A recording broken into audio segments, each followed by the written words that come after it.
Yes. There we are. Okay. Helen, I think you're about to be bombarded with questions now. Are you prepared for that? Simon, we know you have to go a bit early. So have you got some questions you'd like to ask? I believe that Nicaragua is one of the countries applying to join BRICS, and how might that change things in the future if they do? Oh, applying to join BRICS. Mm. Oh, interesting. No, I didn't know that. No. Yes, I mean, I think it's important. It's important to say it's a mixed economy. There's a lot of international interests, and there's a lot of exploitation, no doubt. But I think that Nicaraguan government, particularly given its location, given its history, has always been very pragmatic. It's such a small and impoverished country in the backyard of the US.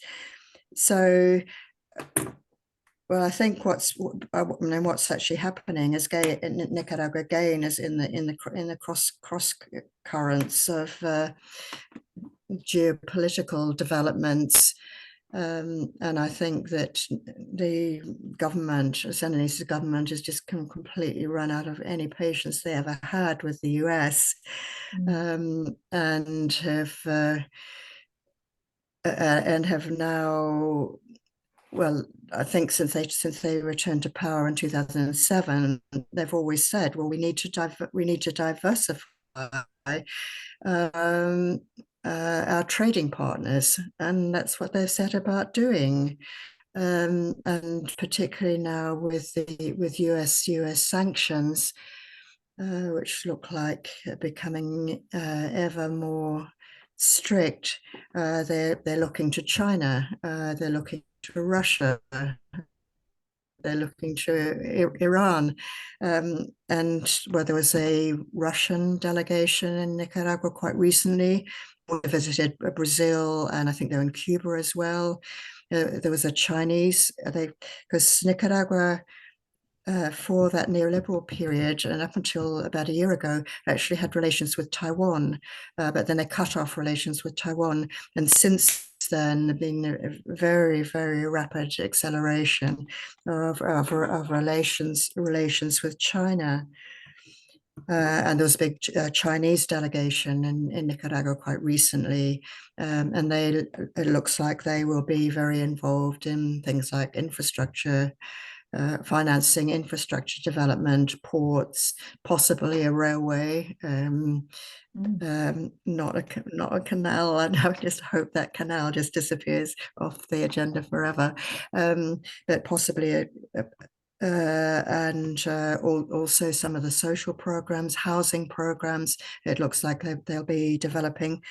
But I didn't know that there was any rumors of them being part of BRICS. All right. Can I just say something? Oh, Pauline, go on, your turn. Can't hear you. You're muted. No, I know I was muted and I'm unmuted. My bandwidth seems to have come back all right, by the way, doesn't it? I think it's fine. Well, Anne, why don't I was just going to basically go on from what Helen had been saying, and my question was about the the balance of forces in agriculture really. I think we all recognise that there are big agribusiness interests, and you mentioned tobacco and coffee, and who is most of the coffee growing in the hands of big business, or is a lot of that being now taken back into the hands of the campesino movement? And also bananas, because I know that the whole thing about bananas and the use of noxious pesticides, which are very toxic to the people working with the banana, and so forth. So what sort of balance is that at the moment, and how easy or how difficult rather probably is it to be able to wrest more agricultural land from the big corporations that have got these interests? I think the tobacco in Esteli is really interesting, because the tobacco. Well, I guess they not sure about the land, but there's certainly the tobacco growing in Esteli, and the processing of the tobacco is in the hands of Cubans. Who fled the Cuban Revolution and have been there for quite a long time. It's exported. Oh, you can buy the very high quality cigars. You can buy them in the UK. I guess they're also exported to the US. There's quite a lot of beef production in Nicaragua, and that the beef actually goes to the US largely. The banana plantations, yes. I mean, you might have heard about this kind of global scandal about. It's mainly oh no, sure. I'm sorry, I'm getting mixed up with sugar cane, which is something else, which is largely exported in the form of rum.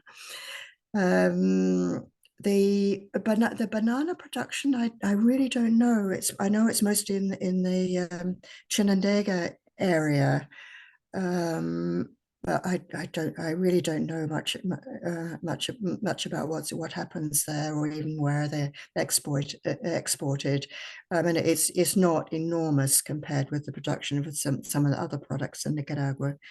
And the other big export from Nicaragua is actually gold, and kind of British and Canadian gold mining interests in Nicaragua.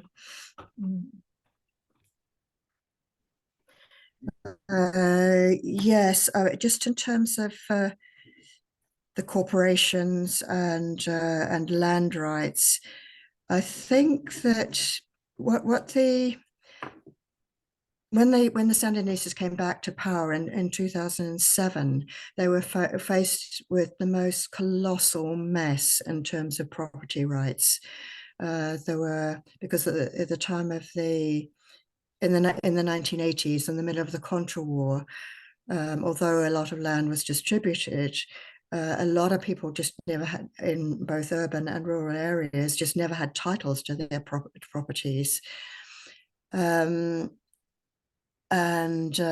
they were left incredibly vulnerable through that neoliberal period, where people, supporters of Somoza, had fled to Miami in the 1980s, came back to Nicaragua and claimed their old land. So there was a hugely complicated process that went on, where the US every year made a decision as to whether Nicaragua had sufficiently complied with this process of handing back land or compensating Somocistas. So there was a bit of a kind of hangover of that was still going on. But then there was so many people without. It was the most colossal mess. So one of the things that the government actually undertook from 2007 onwards, with a lot of support from funding from from the World Bank and the Central American Development Bank, was to sort out the land registry. But also there's been a continuing program of land titling, both in rural and urban areas, huge. It's gone on across Nicaragua. So that is going to continuing commitment on the part of the Sandinista government. But how much of that land was actually in the hands of corporations? probably it could well have been land that small farmers had been farming, but without their land titles. But it's to credit the Sandinista government that they have actually undertaken this massive exercise, which is still going on to this day.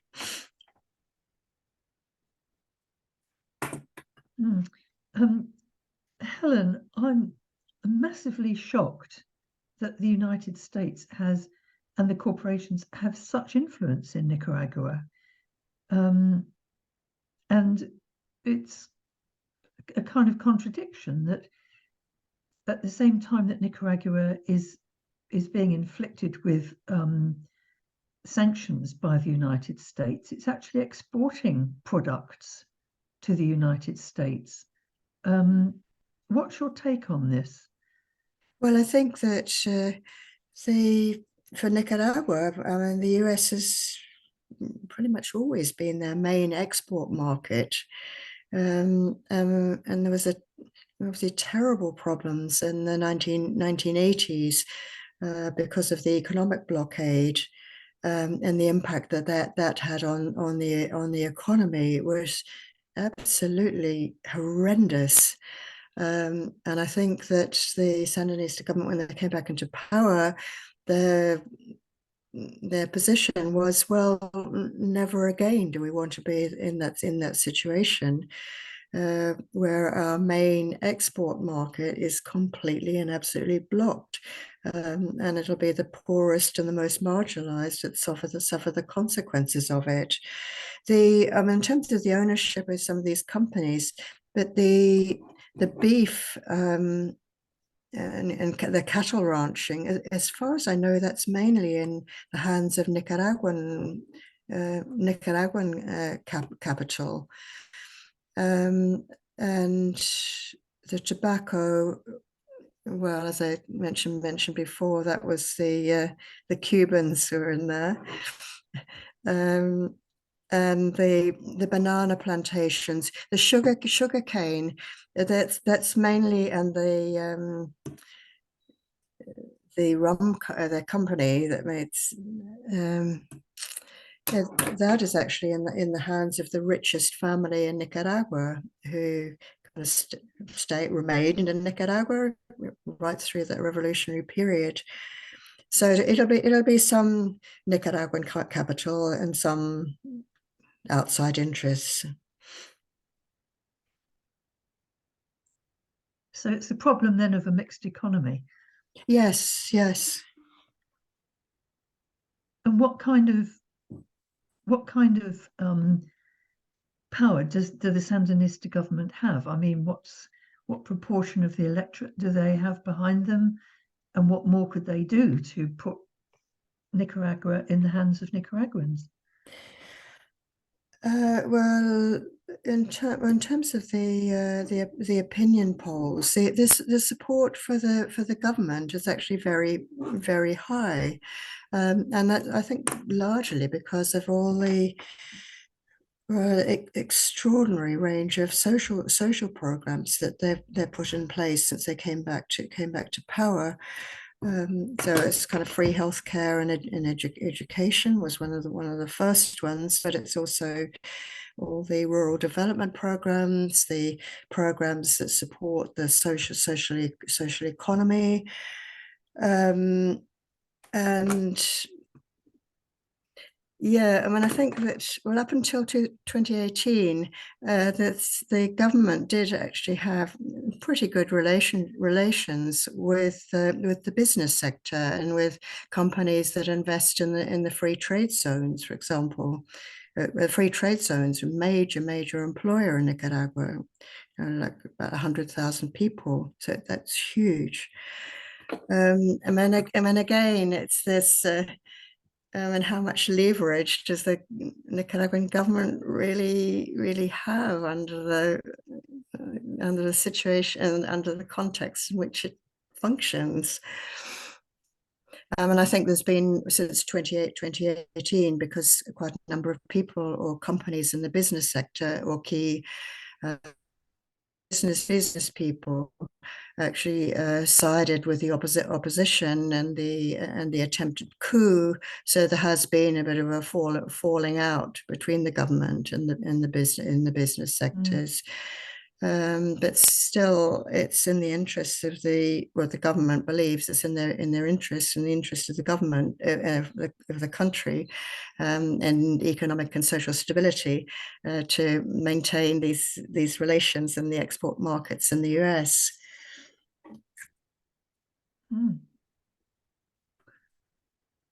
Thank you. That's Helen. Sorry, can I just yeah, Martin. Sorry, yes.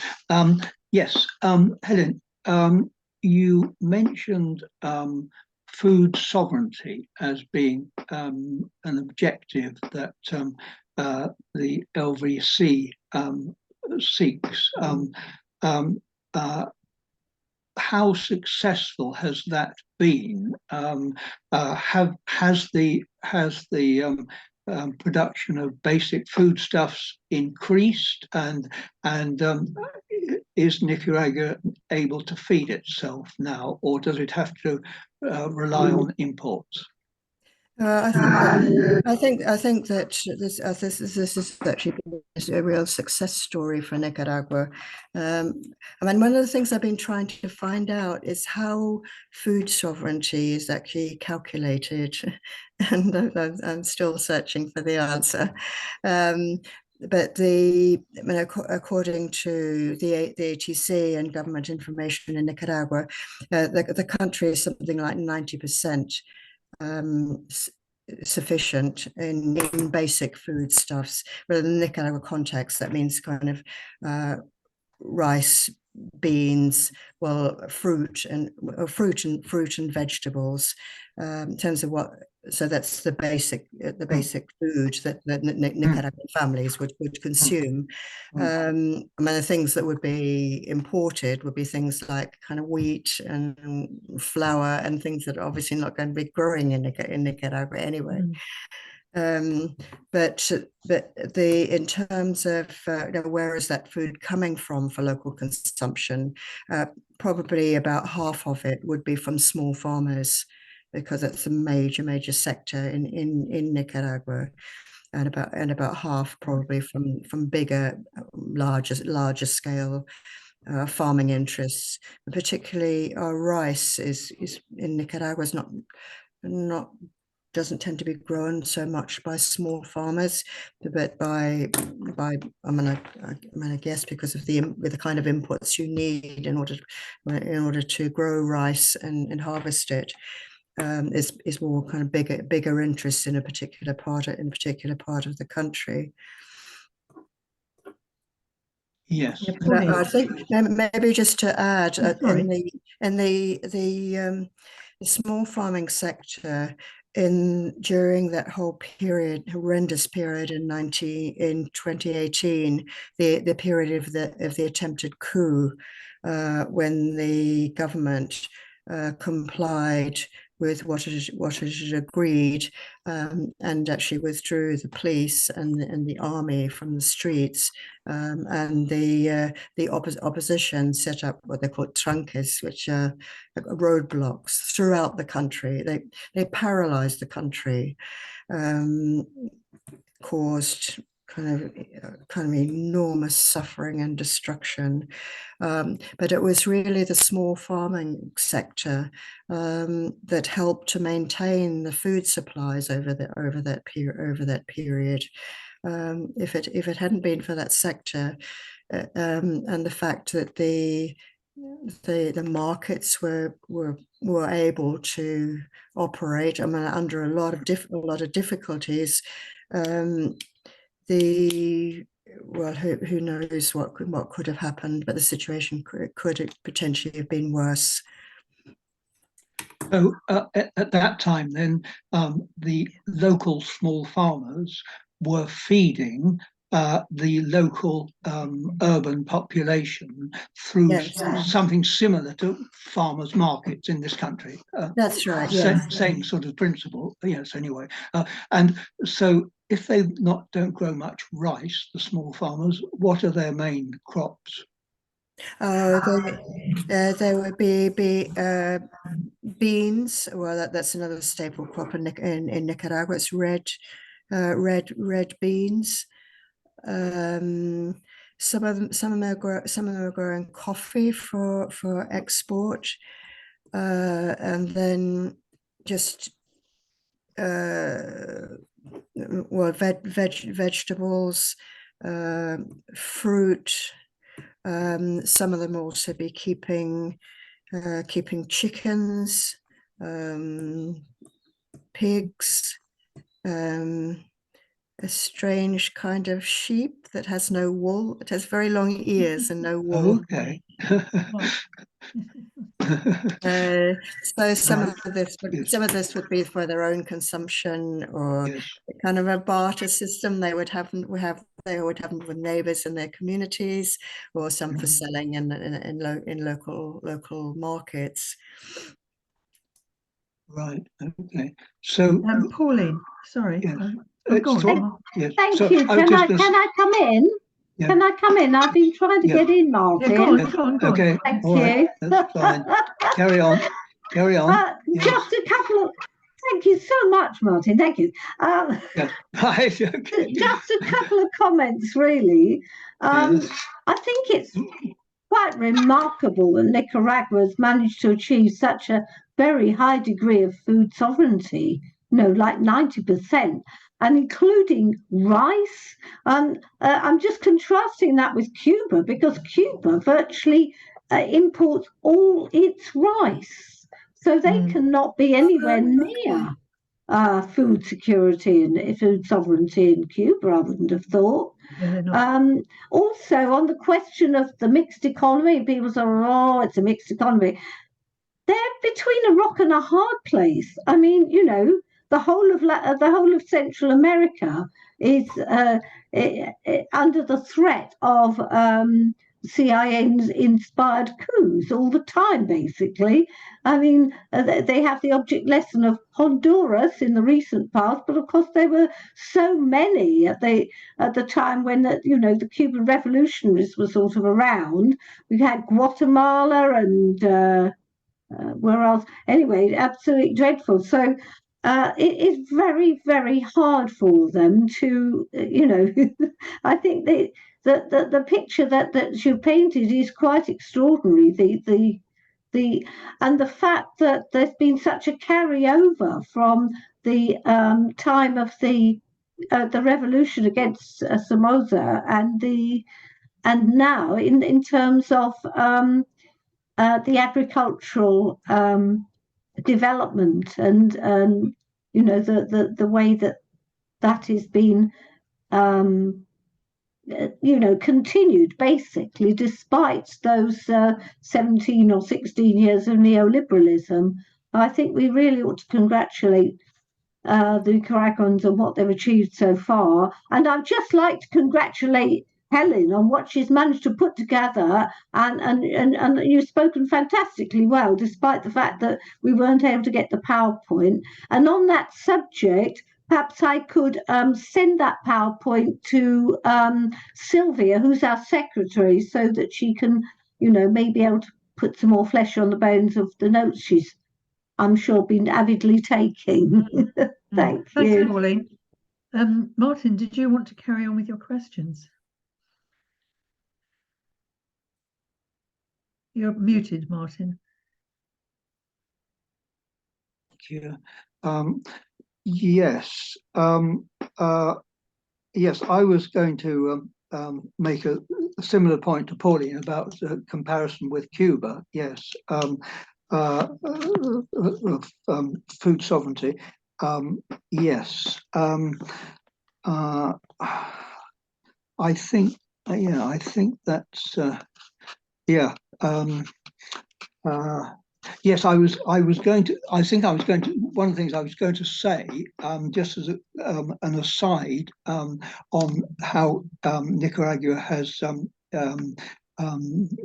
come to gain food sovereignty, is that a similar thing happened in China, actually, there at the time of the revolution, they were a big importer of food, but by building up the small farming sector in China and lots of local markets everywhere, they provide a great majority of fruit and vegetables locally, and they are not only now self-sufficient in rice, which they grow in the south of the country, and also wheat, which they grow to make into noodles in the north of China, but they actually are exporters now of food and are able to build up big reserves of food should there ever be a food emergency for them. So yeah, so I was interested that Helen's saying that Nicaragua and China are now going to be cooperate. Nicaragua has broken its link with Taiwan and is now going to be cooperating with the People's Republic of China in the future. So I'm sure that will be very beneficial to them. Obviously, not only in agriculture, but in much more technical fields as well. Yeah. So, do you want to comment on that, Helen? Yeah, so I do agree with that. Okay. yes, okay. Has somebody else got some questions, Leslie or Sylvia? Because I'd just like to ask something else as well, if that's all right with everybody. In front of us, we've got the very grisly example of Colombia, where murders of indigenous people are incredibly high. There's massive conflict between international corporations, land rights, and the struggles of indigenous people to maintain their life, their land, and so on in the face of US power and international power as well. Does any of that happen in Nicaragua? Because I haven't heard of any, but maybe it does. I mean, are indigenous activists killed by external? I think that, well, in Nicaragua, and Nicaragua was for a very long time felt like two completely separate countries, the Pacific and the Caribbean, and there is actually absolutely massive biosphere in the northeastern corner of Nicaragua called Bossawas. So it's a huge area in terms of people living there. There's a mixture of indigenous peoples, but there has been problems, particularly over the last kind of 10 years, of campesino farmers moving from the Pacific coast into the agricultural frontier at the edges of the Bossawas.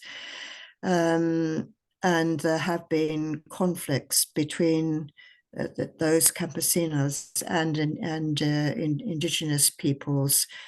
Not so much corporations involved, but then what's tended to happen, it's very remote, incredibly difficult to get there, very difficult to police. The Nicaraguan army did actually set up, they called it an eco battalion, and what they've tried to do at times. Oh, there's logging interests as well in that area, controlled by, I think, mostly Nicaraguan corporations, corporations of various kinds. So it's a really toxic mixture of potential conflict and potential conflict. And so at times the Nicaraguan army have gone in and intervened, and sometimes they have actually been accused of human rights abuses against the indigenous peoples. Incredibly difficult to find out the truth of what actually happened there, because almost anything will be used as an opportunity to attack the Nicaraguan government. But of course, I mean, it could be true, and in the middle of a conflict, it could potentially be true that the army did actually end up shooting and killing somebody. So that's one kind of source of a lot of tension. But just in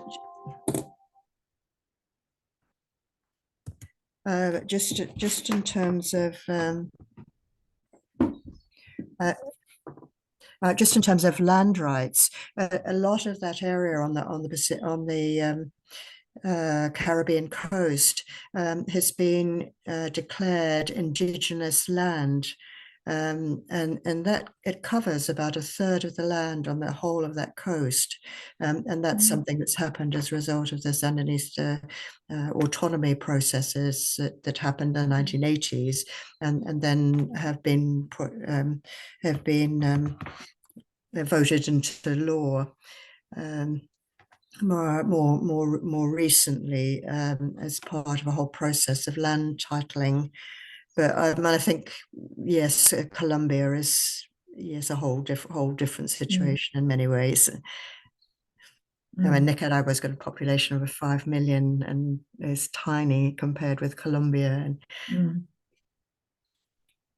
Yes, it's amazing, isn't it? What they've actually achieved is against all odds, really, isn't it? Yes, it is, and they do actually quite often refer to this particular this period as the second phase of the revolution, and they've actually been in a situation to put into practice, to implement a lot of the programs that they couldn't in the 1980s because of the economic blockade and the Contra War. So is the economic blockade still affecting them? Well, at the moment, it's not actually a blockade, it's just sanctions. So they've sanctioned quite a lot of, the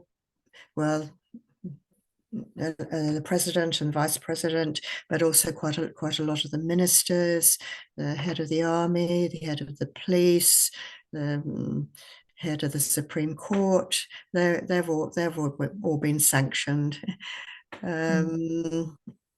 Which, well, effectively means they can't.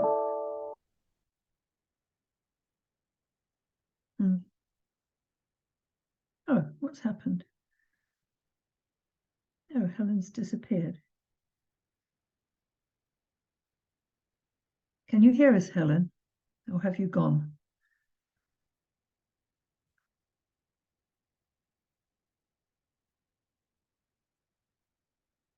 Pauline, can you see Helen anywhere? You're muted now too.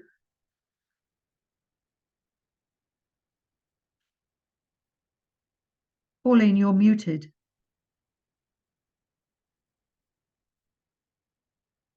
Yeah, she's not on the list anymore. She's just like disappeared in a twinkling of an eye. There's a little twinkle, and off she went. Sort of funny. That's very strange. I don't know what happened.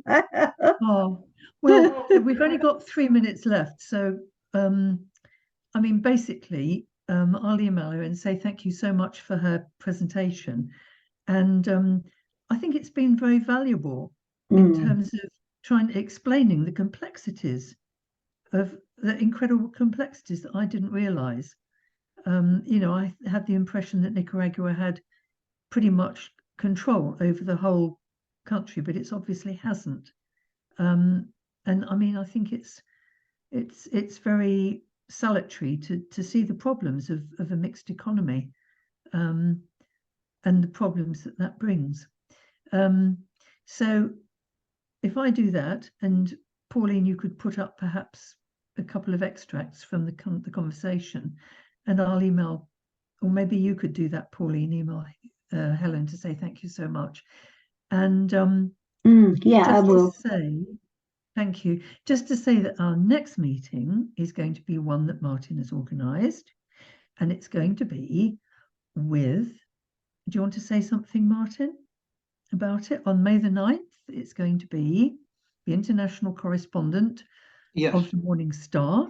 yes, that's right. Yes, Go on. who is, as people may know, called Roger Mackenzie. And he is going to be speaking to us about Cuban foreign policy, and also about a particular leading light of Cuban foreign policy, who was previously, in the short period that the US had diplomatic relations with Cuba from under Obama, he was the ambassador to the US, and he's now director of a Cuban Institute of Foreign Policy. And he's just visited this country, just written a book as well, which I'm not, it's certainly in Spanish, I'm not sure it's in English, and has